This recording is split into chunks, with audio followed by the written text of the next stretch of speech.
Assalamualaikum warahmatullahi wabarakatuh. Anak-anak kelas 5 yang soleh dan soleha, kita bertemu kembali pada mata pelajaran fikih. Kali ini mengamalkan zakat fitrah, infak, dan sedekah. Bagaimana kabarnya anak-anak?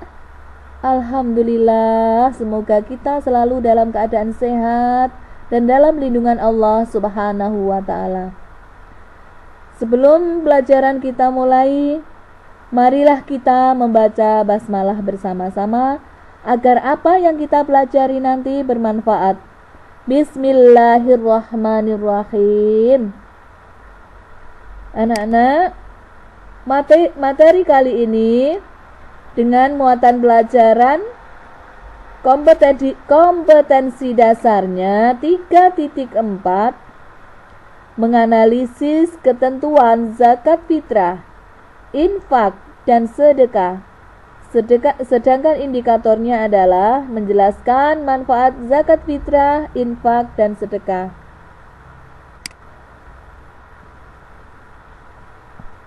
Anak-anak, dalam melaksanakan perintah Allah, tentu harus mengetahui dasar hukumnya yang jelas. Baik sumber utamanya, yaitu apa? Sumber utama dalilnya dari Al-Quran maupun dari Al-Hadis. Tentu juga dasar hukum yang lain. Misalnya apa? Ijma dan qiyas para ulama. Selain itu, kita harus mengetahui hukumnya. Hukumnya dengan jelas sehingga kita bisa melaksanakan zakat fitrah, infak, dan sedekah dengan benar. Hukum zakat fitrah ini adalah apa anak-anak? Fardu ain. Berarti apa fardu ain? Jika kita tidak melakukan akan mendapatkan jika kita melakukan maka akan mendapatkan pahala dari Allah Subhanahu wa ta'ala. Namun jika kita tidak melaksanakannya atau tidak membayar zakat, berarti kita berdosa. Nama lain fardu ain itu apa Taca? Apa anak-anak? Wajib. Kita melaksanakan dapat pahala, kalau tidak melaksanakan berdosa. Itu hukumnya zakat fitrah. Oke. Nah, sedangkan hukum infak dan sedekah. Ada infak yang hukumnya wajib, ada yang sunnah. Hukum infak dan sedekah yang wajib itu apa anak-anak? Yang hukumnya wajib atau fardu ain adalah zakat fitrah. Nah, sedangkan yang sunnah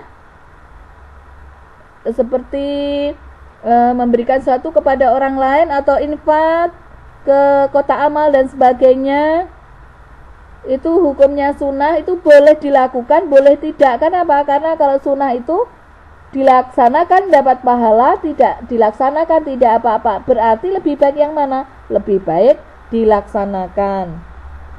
Nah, anak-anak, karena zakat fitrah, infak, dan sedekah itu sangat dibutuhkan oleh orang yang kurang mampu, masyarakat, dan lembaga pendidikan, serta lembaga kemasyarakatan untuk mensiarkan dakwah Islam, maka umat Islam diperintahkan untuk senantiasa melaksanakan perintah Allah tentang zakat fitrah, infak, dan sedekah, sehingga umat Islam yang kurang mampu akan tertolong oleh saudaranya sesama muslim, dan perjuangan masyarakat dalam dakwah Islam tetap berjalan dengan lancar dan sukses. Nah, oleh karena itu, untuk mencapai kesempurnaan dalam menjalankan perintah Allah Subhanahu wa ta'ala, perlu adanya pengelolaan zakat, infak, sedekah yang benar juga. Nah, lembaga pengelola zakat fitrah, infak, serta sedekah ini sudah ada di mana-mana.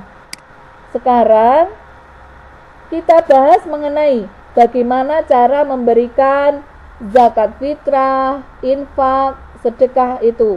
Nah, kita berikan sendiri kepada yang berhak menerimanya atau kita berikan kepada panitia di masjid, musola atau langgar ya kalau kita menyebutnya, atau ke madrasah yang menyelenggarakan pengumpulan panitia zakat fitrah, infak, serta sedekah ini. Nah,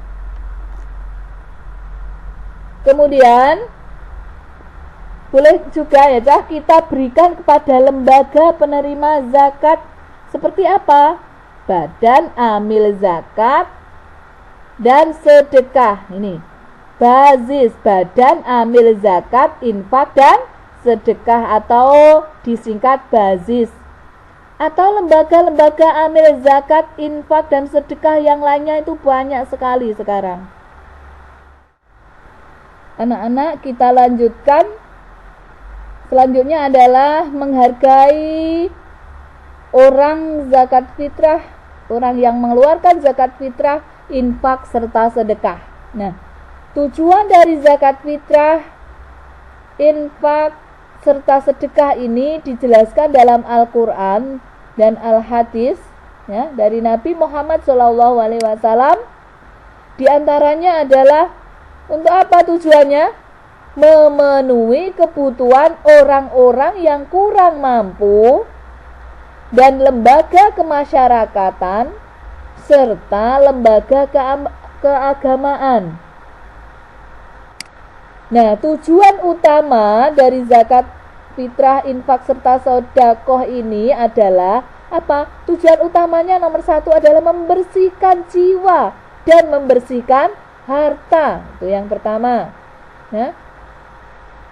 Nah, sudah dibicarakan di atas ya. Tujuan yang kedua tadi apa? Yang pertama membersihkan jiwa dan harta kita. Jiwa itu dari dosa-dosa kecil, kalau harta dari yang bukan hak kita. Kemudian tujuan yang kedua adalah membantu orang-orang yang kurang mampu serta lembaga kemasyarakatan serta lembaga keagamaan ya. Untuk dakwah Islam itu tujuan yang kedua. Nah, tadi sudah dibicarakan bahwa masalah-masalah yang berkaitan dengan apa yang dapat diberikan dari ibadah zakat fitrah, infak, serta sedekah ini. Kapan harus diberikan kepada siapa? Ya, kapan harus diberikan dan kepada siapa zakat itu diberikan, baik infak maupun sedekah, serta larangan larangan membagi kepada orang yang tidak berhak menerima zakat fitrah, infak, serta sedekah. Ini dulu sudah kita bicarakan. Nah, orang yang paling afdal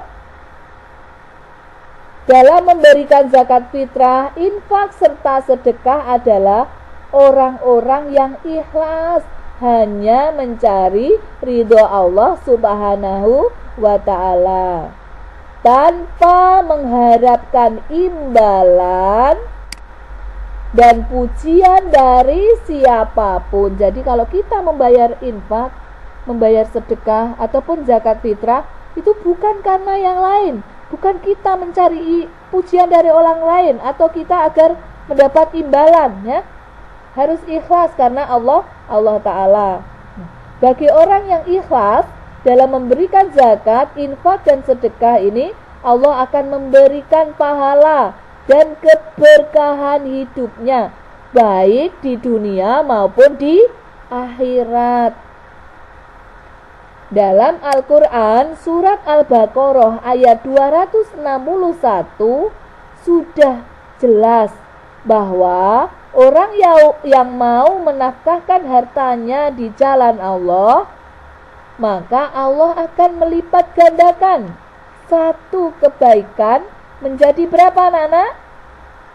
Sudah kemarin menjadi 7 kebaikan. Sedangkan 7 kebaikan itu akan berkembang menjadi 700 kebaikan. Subhanallah ya. Dan banyak ayat-ayat Al-Quran serta Al-Hadis yang menjelaskan penghargaan bagi orang yang membayar zakat fitrah, infak, dan sedekah ini. Untuk itu, mari kita biasakan dan praktikkan membayar zakat fitrah, infak, dan sedekah dalam kehidupan sehari-hari. Dan Bu Guru yakin kalian pun sudah melaksanakannya. Bahkan zakat fitrah sudah setiap tahun. Infak bahkan yang Bu Guru tahu, setiap hari Jumat seminggu sekali kalian sudah membiasakan di rumah. Belum lagi kalau sudah membiasakan di sekolah ya, dengan memasukkan uang ke kotak infak. Belum lagi kalau di rumah atau kalian di perjalanan itu ke masjid, biasanya Bu Guru tahu kalian memasukkan uang ke kotak infak. Itu namanya apa? Sudah pembiasaan. Dan kalau ada orang yang meminta-minta baik di jalan atau di rumah kalian, biasanya kalian juga memberi. Nah, itu sudah merupakan pembiasaan melaksanakan apa? Zakat fitrah, infak, serta sedekah. Alhamdulillah, semoga pembiasaan ini tetap berjalan, berlangsung sampai kalian nanti dewasa ya anak-anak. Oke. Nah, anak-anakku yang hebat, ini ada cerita yang berjudul 2 orang cantik dermawan. Abdullah bin Zubair RA, sebagaimana termaktub dalam hadis yang diriwayatkan oleh Al-Bukhari dan Muslim bercerita, ini begini, belum pernah aku melihat 2 orang wanita yang sangat dermawan melebihi Aisyah dan Asma. Kedermawanan keduanya sangatlah berbeda. Aisyah radhiyallahu anha suka sekali mengumpulkan uang sedikit demi sedikit. Setelah terkumpul yang sangat banyak, lalu segera membagi-bagikannya. Sedangkan Asma radhiyallahu anha ya, tidak pernah menyimpan sesuatu untuk besok pagi-pagi ini. Apa yang ada padanya, ia langsung menyedekahkan kepada orang lain. Nah, ini 2 orang cantik yang dermawan. Aisyah, ya, istri Rasulullah, ini mengumpulkan. Kalau sudah terkumpul, dibagikan. Sedangkan Asma binti Abu Bakar ini, beliau tidak pernah menyimpan. Jadi kalau punya harta itu langsung dibagikan. Mereka sama-sama, beliau ini sama-sama dermawannya, ya, sama-sama baiknya. Yang satu dikumpulkan dulu, yang satu langsung dibagikan. Nah, anak-anak, orang yang selalu membayar zakat fitrah, infak, dan sedekah tergolong orang dermawan. Karena itu, kita harus bisa berusaha seperti apa yang dilakukan Nabi Muhammad SAW dan keluarga serta sahabatnya. Rasulullah SAW juga menegaskan dalam hadis yang diriwayatkan oleh Bukhari dan Muslim, ya, Bismillahirrahmanirrahim, al-yadul ulya khairum minal yadi sufla, rawahul Bukhari Muslim, yang artinya tangan yang di atas atau pemberi lebih baik dari tangan yang di bawah atau yang menerima. Itu sudah ditegaskan oleh Rasulullah, ya. Jadi kita itu jangan suka kalau mengharapkan pemberian orang lain. Kalau bisa kita itu selalu selalu memberi. Ya, oke.